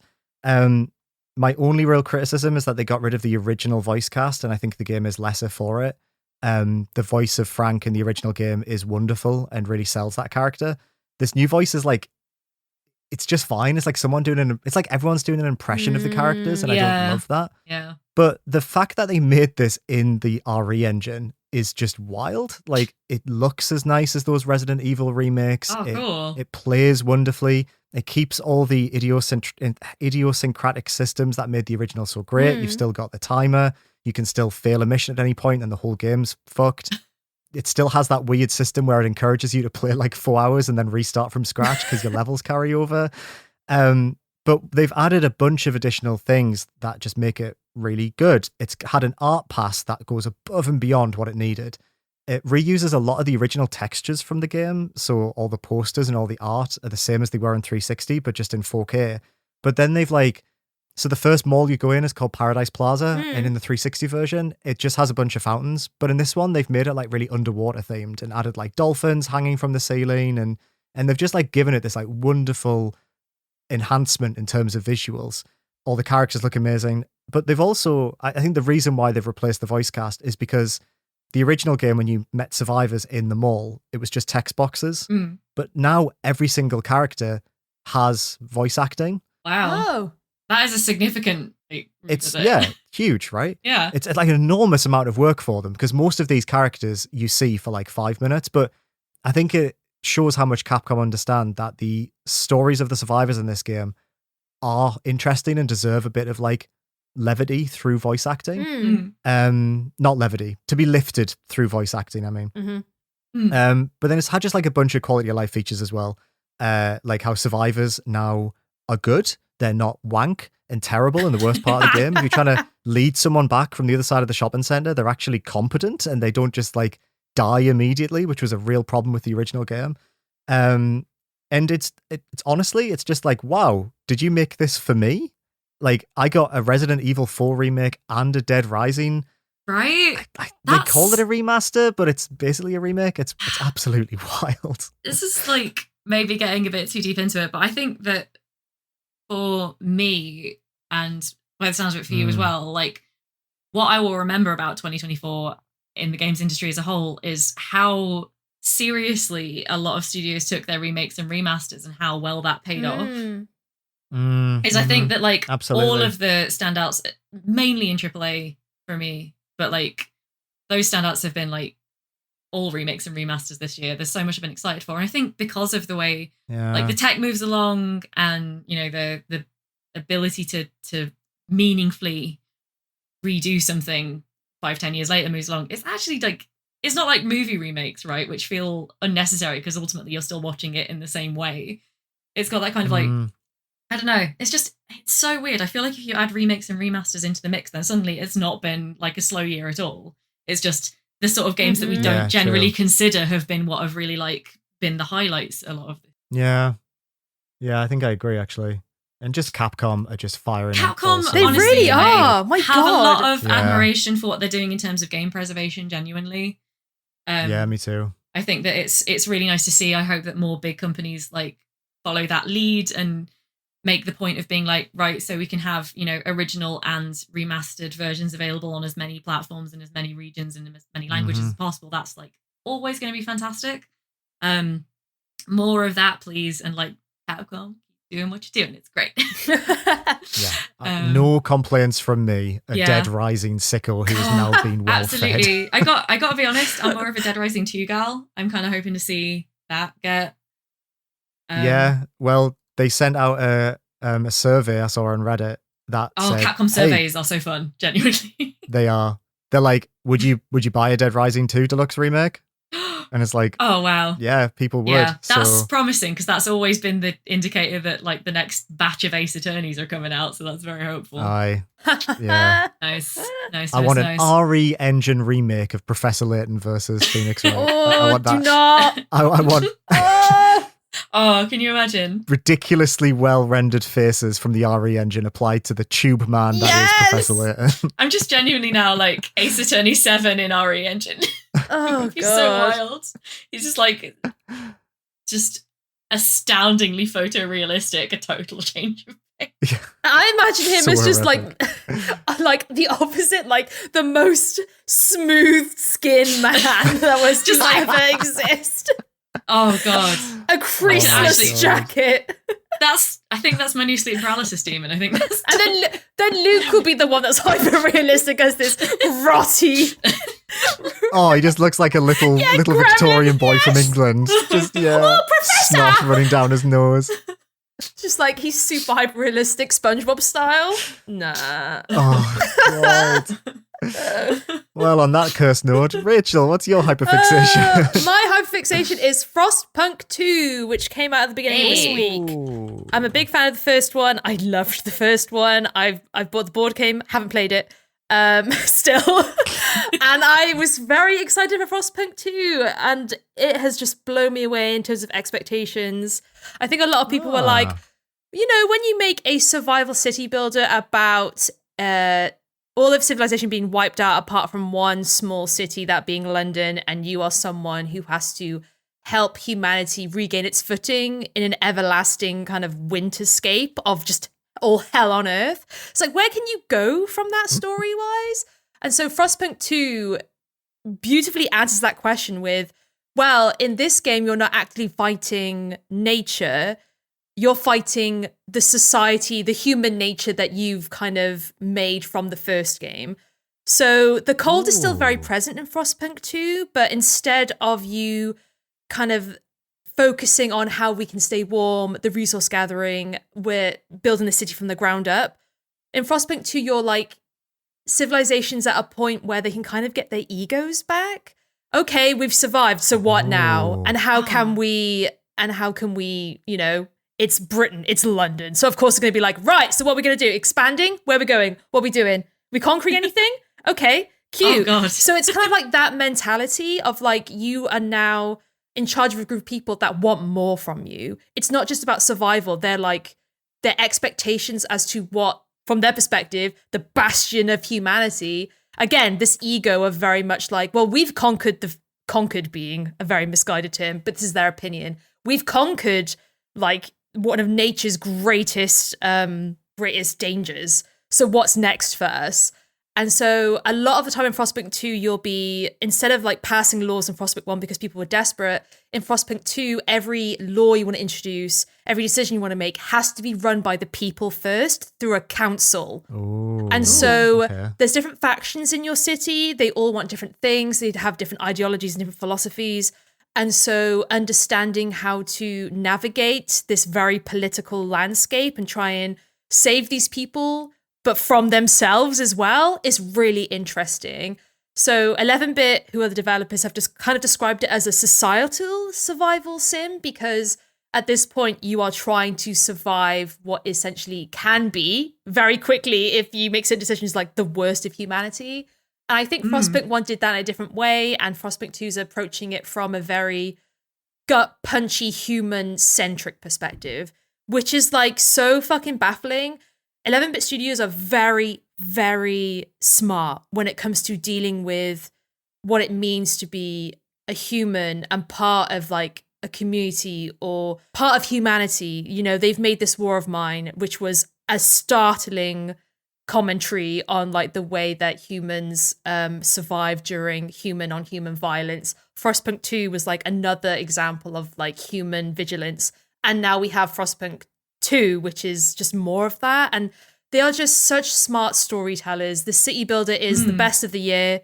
It's certainly my favorite. Like, it will be in my top 5. Frostpunk 2 will be. It wasn't going to. Oh, wow. But it's such a fucking good sequel that I'm just like, and it looks beautiful. Like Diesel Punk has always been like kind of like the cringy steampunk thing of like, oh, it could get a bit cringy. But the way that 11-bit has kind of visualized this city through like the snow and this kind of like future, what is that art style called, where it's like, it's the idea of what like people in the 80s or maybe in Victorian era thought the future would be like. It's kind of like that perspective. Yeah. And so it's this really interesting coming together of different like art styles, and it's just a beautiful game. It really looks amazing. Like, it's just, yeah, I love Frostpunk 2.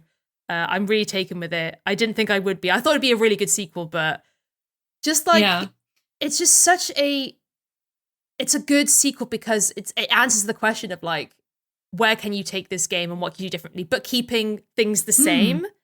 Yeah, I mean, I was gonna say, like, I used to play quite a lot of city builders when I was younger, and like, I have never seen a city builder sequel that really built on the story of the first game. No. Like, that's generally not how these things iterate, and just the fact that they've, you know, managed to bring that in, and like, as well as someone who consumes a lot of dystopian fiction, it intrigues me because, like, obviously it's a bit of a cliche taken in isolation to be like, and now humans are the real monsters, you know, it's like a very zombie movie cliche, but to build on your own very unique world in that way and kind of treat it as the inevitable reality of human beings no longer being in like a daily fight for survival. Yes. You know, it's like, you're right, it's the inevitable follow-on, and I'm just like, I'm really impressed that they actually made a city builder sequel that sequels the story, not just the mechanics. That's so good. Yeah. So good. Yeah. That's fascinating. You're totally right. A lot of, I was just like flicking through some Steam reviews there, Rachel, while you were talking. Oh, yeah. And the majority of people are like, oh, yeah, I like it for what it is, but it's not the same as the first game. But then hearing what you're saying about how it's advanced the tone and how it's trying to say something completely different, it's like, well, they made that game already. It's called Frostpunk. And yeah, I mean, that's the thing in a lot of like simulation and, you know, that sort of genre. I often do find it's quite an interesting thing with like fandom seems really split over whether a sequel should be a technical upgrade of the original or whether it should actually like strike out in a very different direction. That's, you know, again, some questions don't have answers, right? It's people play these things for such different reasons and you can't please all of the people all of the time. But, you know, in a genre that is often accused of basically selling the same content over and over with a slight veneer of graphical and technical upgrades, I think that it you know, it makes a better impression from just hearing about it to be the game that really did go, you know, 20 years later or whatever, what's happening now. Yeah. Yeah. So this one's 30 years. So it's not too much in the future. It's like, it's almost like just after the first game. Like a generation, basically. Yes. Sorry, that's exactly what it is. That's exactly what it is. Yeah, especially getting like the generation of kids who don't remember the old world are starting to become the leaders, and therefore like you can tell I watch a lot of Walking Dead. Yeah, and they are because there's a faction in Frostpunk 2 called New London, and they're exactly that. They are people who didn't like their faction's interesting because it's like, well, they didn't have to live through the cold. Like all that you've known is like prosperity and warmth. And what the fuck? Like, oh, it's so interesting. But yeah, I probably will be talking more about Frostpunk 2. I'm on chapter 3 out of 6, I think, in the story mode. But I'm just really enjoying it. I think it's great. I don't know how it's going to end. It's just like, oh God. But I'm doing all right so far. My city hasn't completely, you know, turned against me yet. Although it almost did happen once. But I bribed some people and it was fine. Nice. So you're not feeding sawdust to children quite yet? Don't talk to me about the children. I've pulled them out of schools and now they're all on mandatory apprenticeship programs, like mandatory apprenticeship programs. Right down the pit. That's just... Yeah. So, no, the child abuse is not. Frostpunk 2 is still like, now we hate kids. Kids are a workforce. So, yeah. Get to it. So it is like the first game. What we got here? A toad in the owl! And it's just like Frostpunk. Yeah. It's so funny how quickly you turn against your own morals, isn't it, in these games? Like, I love that. Yeah. It's like, I remember Mick playing one when we first started dating, and he was like, I've turned everything to like max except religious freedom, which is at minimum. Everyone's fine. Like, oh my God. Worship the state religion and just do as you're told, and you have every other freedom you want, and everyone's actually quite happy. And I'm like, oh my God. Wow. God damn. I was really excited to hear you talk about this because you have always had such interesting thoughts about the first game. So I'm very happy to hear that the second game's lived up to your expectations. Mm-hmm. Yes, I'm very excited to play more. Look at us reaching the end of a recording session before 10 p.m. Oh my God! Right? I'm actually quite surprised. Yes. And you know, I thought we were perhaps by adding a whole new segment in overstretching ourselves a bit, but we've done it, guys. We've delivered. Yeah, we actually we've have. Matured as a podcast. We've finally introduced a second section and not gone over the 2.5 hour mark like we normally do. Yeah, next episode we'll regress back. Yeah. But for now, let's bask in this. Yeah. Yeah. All right. I think that's probably a good note of self-adulation to end it on. It's I don't really know how to end these now because we used to read an outro, but now. Yeah, and I hate the recording of it because I fumble one bit. Oh no! You do? I wish I'd re-recorded that. I don't know. I think I do. Yeah. I've got a bad brain. I don't know what it is about me and this podcast and being the utmost perfectionist. You want to talk bad brain? I'm really worried that accidentally taking a sleeping pill in the morning basically made me the least anxious I've been in 20 years. Gonna be popping them every morning. I'm like, this isn't good. Coming back. If it helped. Yeah, I know, right? I'm like, it made me a little bit like groggy, but also extremely calm, like all day. Yeah. Mailbag episode. More, get your questions in. Oh, yes. Please. Last call for questions. Contact at indieventurepodcast.co.uk. A lot of you have sent questions in, lots of very interesting ones. Just send us whatever's on your mind. Our next episode is going to be a mailbag, which is going to be very exciting because it's our first year anniversary of Indieventure. which is absolutely wild. So right? we'll be having a little bit of a celebration. Not even first anniversary of release, because we recorded the first episode. Like that's been and gone. I'm sure that 1 year anniversary is already gone. Yeah, I feel like that was at the start of September I was still under previous employment and should not have been doing that. But the statute of limitations has passed. No one's made it this far. Who cares? To be honest. Very, very good point. So good.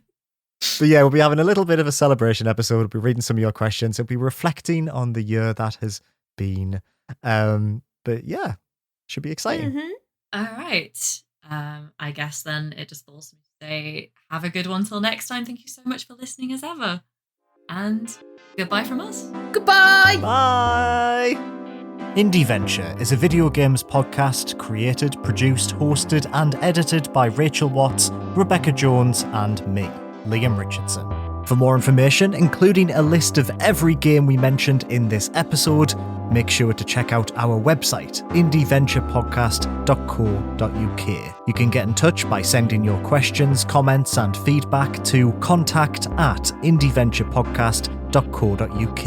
You can support the show by rating us 5 stars and leaving a review on Apple Podcasts or your preferred podcast provider of choice. Some of the games we talk about on the show may have been provided to us for free for review consideration. Our intro music and stings were composed for us by Ollie Newbury. Check the episode description to hear more of his excellent tunes. Thanks so much for listening, and we'll see you again in 2 weeks for another episode of Indieventure.